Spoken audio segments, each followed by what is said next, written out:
नमस्कार, मैं हूं विवेक पाल और नवभारत टाइम्स पर आपका बहुत बहुत स्वागत है। ऑस्ट्रेलिया के सिडनी शहर में यहूदियों पर हुए आतंकी हमले ने दुनिया के कई देशों को सन्न कर दिया। 14 दिसंबर को यहां बॉन्डी बीच पर अपना त्योहार मना रहे यहूदियों पर हमलावर बाप बेटे साजिद अकरम और नवीद अकरम ने दनादन गोलियां बरसाई थी, जिसमें करीब 15 यहूदियों की मौत हो गई।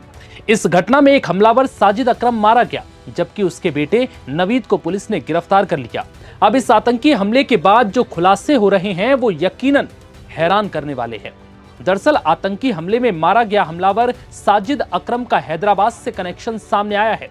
जांच में पता चला है कि साजिद 1998 में हैदराबाद से ऑस्ट्रेलिया गया था और फिर 27 सालों से ऑस्ट्रेलिया में रह रहा था। लेकिन हैरानी की बात यह है कि इन 27 सालों में उसे ऑस्ट्रेलिया की नागरिकता नहीं मिली।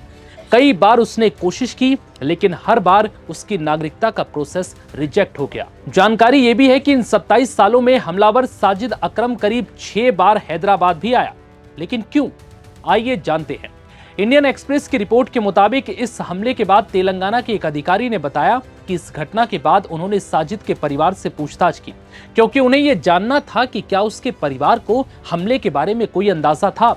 हालांकि साजिद के परिवार ने इस हमले को लेकर कोई जानकारी ना होने की बात कही, लेकिन इसके अलावा कई और बातें साझा की। साजिद अकरम मूल रूप से हैदराबाद का रहने वाला था। रिपोर्ट्स के मुताबिक साजिद के पास भारत का पासपोर्ट भी था। 1998 में वो नौकरी की तलाश में ऑस्ट्रेलिया चला गया था। साजिद ने कॉमर्स से बैचलर डिग्री हासिल की थी। ऑस्ट्रेलिया में साजिद ने यूरोपियन मूल की एक महिला वेनेरा ग्रोसो से शादी कर ली।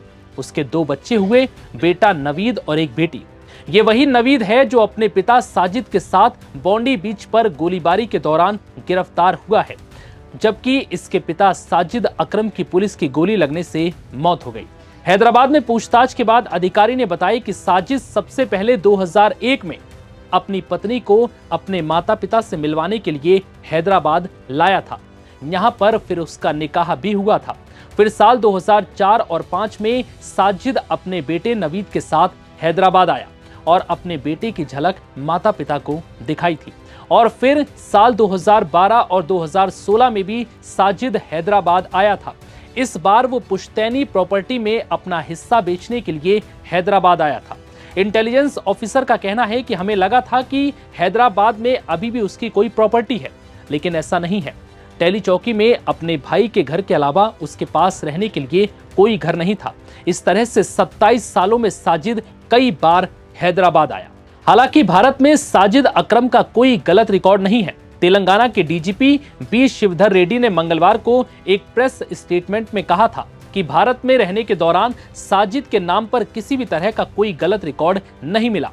दावा किया गया कि साजिद और उसका बेटा ऑस्ट्रेलिया में ही रेडिकलाइज हुए थे।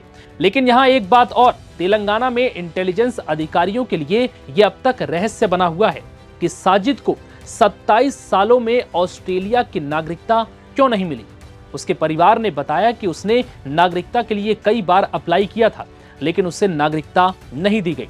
हालांकि साजिद अकरम के पास आज भी भारतीय पासपोर्ट है और उसके बेटे नवीद अकरम और बेटी का जन्म ऑस्ट्रेलिया में हुआ था, इसलिए उन्हें ऑस्ट्रेलिया की नागरिकता मिली हुई है।